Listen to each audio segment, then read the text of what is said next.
Então pegue aí o seu estudo. Veja que, sem dúvida alguma, há uma guerra espiritual nesse mundo, né? Como disse Jesus, que esse mundo jaz no maligno. E o texto aqui, começando aqui o estudo, diz assim: qual é a distância entre o céu e o inferno?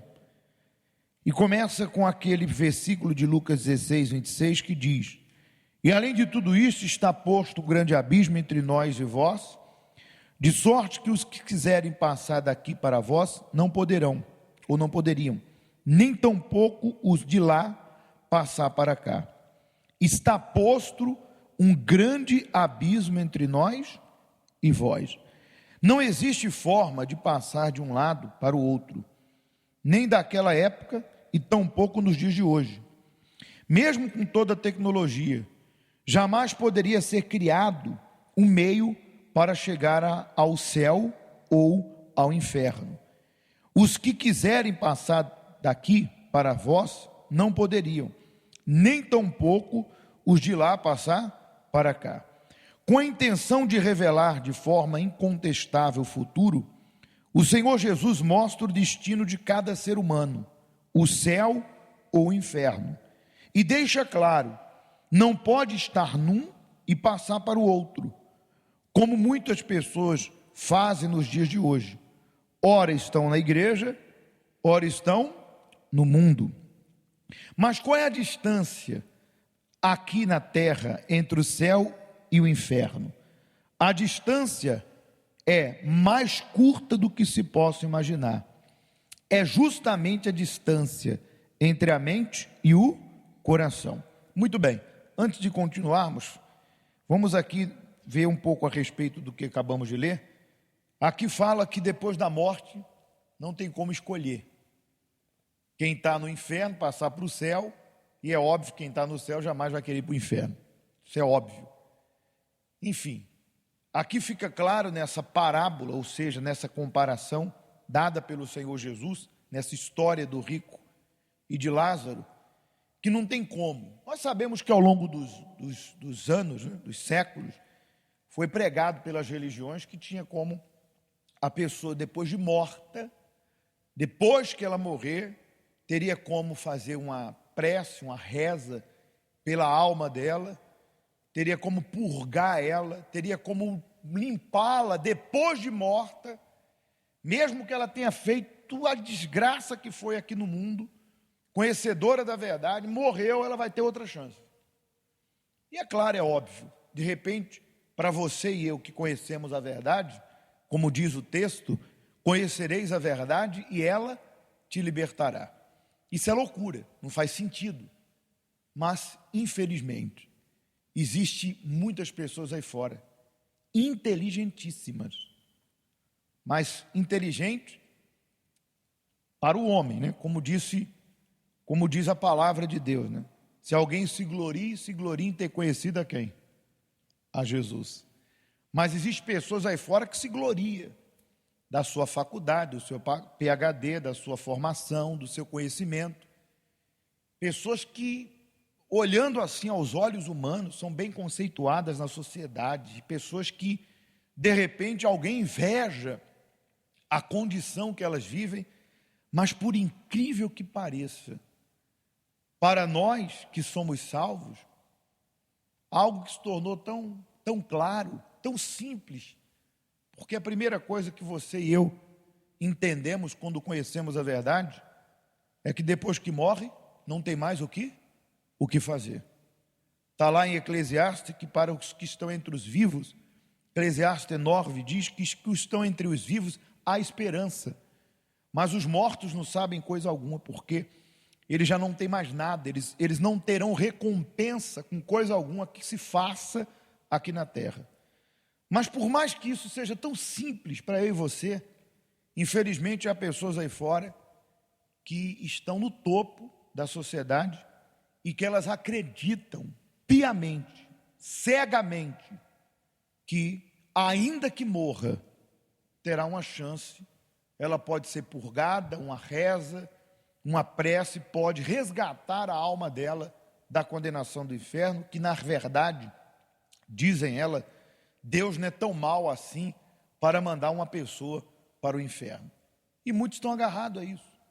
Mas não é o nosso caso. Mas como tocou nesse assunto, nós sabemos que morreu, não tem mais o que fazer.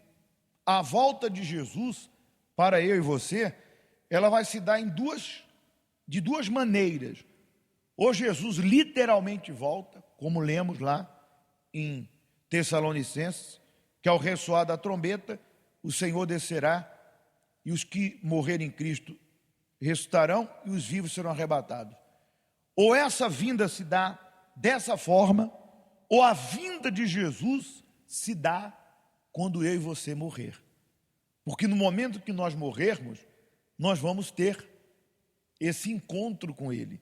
Porque passaremos desse mundo físico, que nos prende a esse vaso de barro, a essa matéria, para o mundo espiritual. Então são duas coisas que podem nos levar à glória, à volta de Jesus ou à nossa morte. E nós temos a consciência que se nós não fizermos o que tem que ser feito em vida, agora, nesse momento, não terá como nós tentarmos consertar, corrigir, depois que esses dois eventos acontecerem, ou a volta de Cristo, ou a nossa morte. Então a hora é agora. Por isso que Jesus disse, quem tem ouvidos, ouça. É agora, o momento é esse.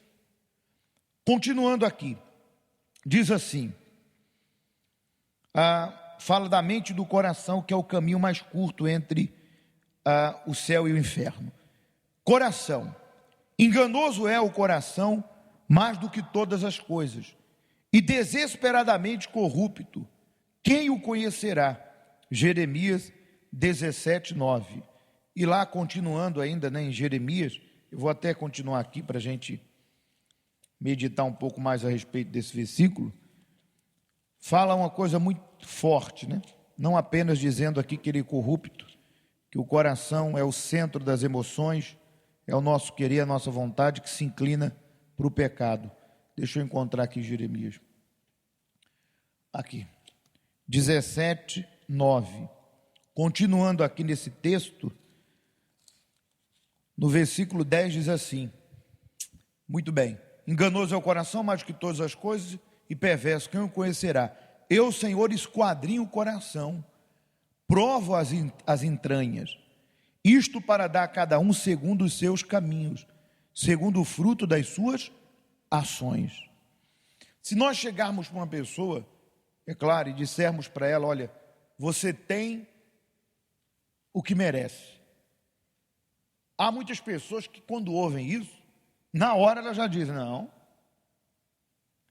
Mas se nós formos avaliar o que acabamos de ler, realmente, de Deus, nós temos o que merecemos. De repente você diga assim, mas eu não recebi o que merecia do meu patrão, do meu amigo, do meu sócio, da minha esposa, do meu marido. Para isso existe a justiça de Deus. A Bíblia diz, quem tentará acusações contra os eleitos de Deus? É Deus quem os justifica. Até nisso, eu tenho de Deus o que mereço. Porque ainda que eu passe por problemas, que eu considere injusto não ter passado por aquilo, se eu for a Deus, Ele vai fazer na minha vida a devida justiça. Até nisso, eu vou ter de Deus o que mereço. Mas em relação à minha vida com Deus, eu vou colher hoje aquilo que eu mereço. Porque Deus conhece o meu interior. Ele sabe o interior de cada um.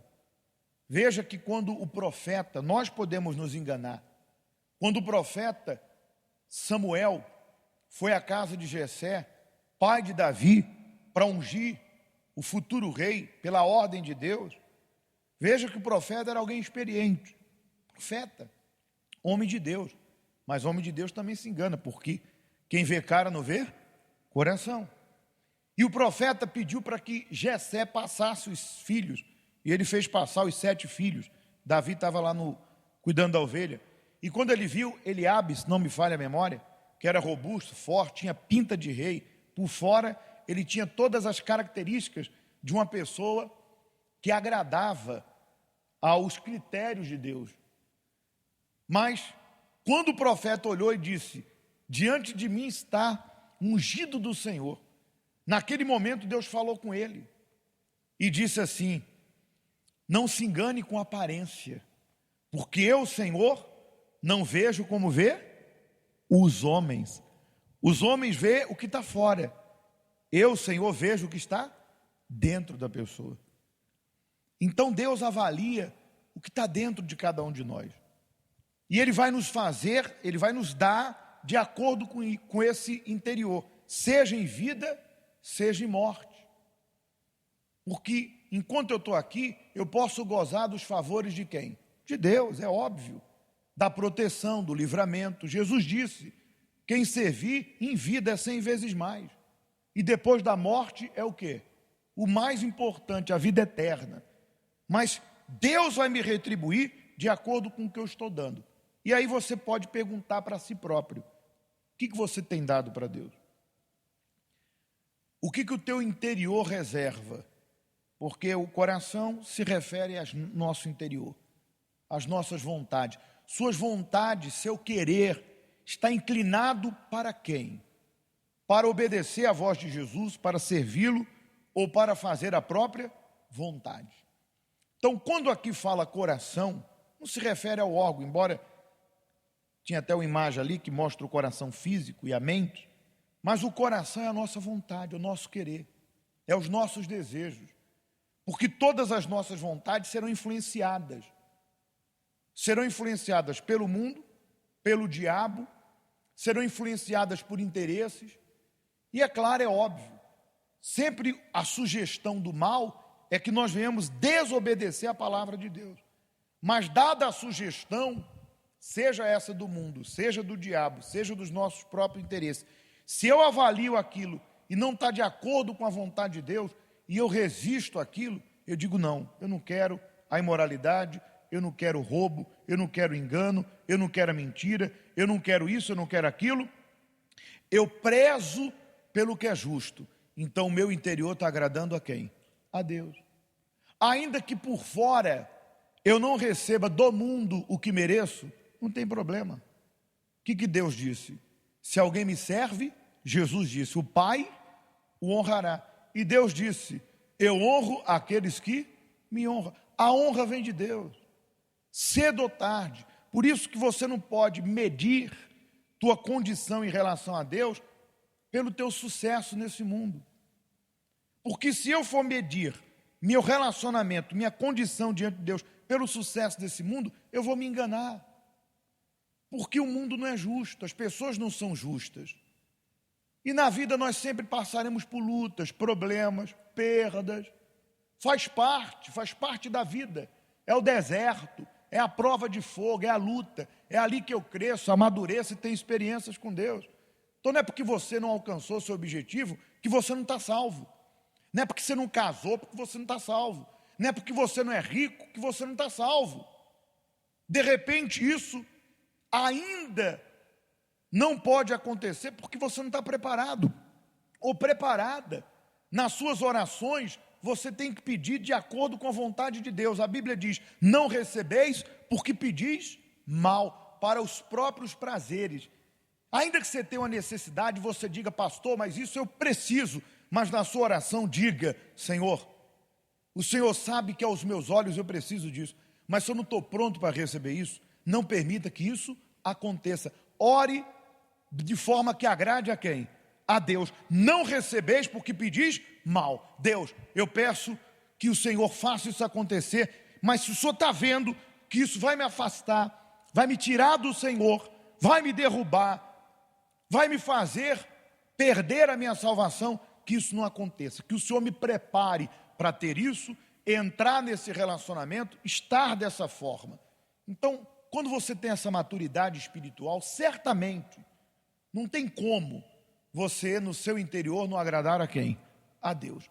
Então, continuando aqui, falamos do coração, vamos falar da mente. Mas nós temos a mente de Cristo. Ter a mente de Cristo significa pensar como Ele pensa e conhecer o seu propósito e a sua vontade. Essa revelação somente acontece quando o ser humano é regenerado e recebe o Espírito Santo. Os seus pensamentos passam então a ser os pensamentos do Altíssimo. Por isso, a pessoa faz questão de praticar o que lhe agrada e de se afastar do que ele, Deus, abomina.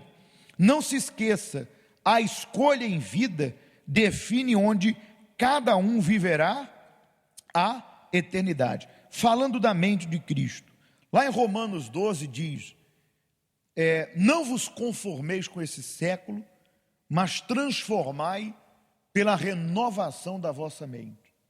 Nós sabemos, gente, que a mente de Cristo é nada mais, nada menos que a palavra de Deus dentro de nós. Mas aí é que está a questão. Quantas pessoas não conhecem a palavra? Infelizmente, mesmo conhecendo, elas fazem o contrário. Por quê? Por que uma pessoa conhece a palavra, conhece a verdade e dá as costas para ela? Por uma razão óbvia. Porque realmente ela não nasceu do Espírito Santo. E aí é que está a pergunta. Mas o que é, afinal, pastor, nascer do Espírito Santo? Ter a natureza de Deus? Bem, Jesus respondeu isso de uma forma simples. Bem-aventurado os que têm fome e sede de justiça, porque eles serão o quê? Fartos. Você só se alimenta daquilo que você tem fome. Você só sacia ou só se sacia quando você tem o quê? Sede.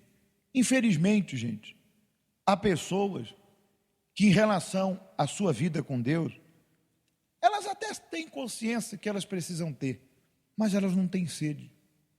Há pessoas que elas não têm tanta sede em ter o Espírito Santo, estar bem com Deus, como elas têm em relação a ter sua casa, seu carro, seus bens.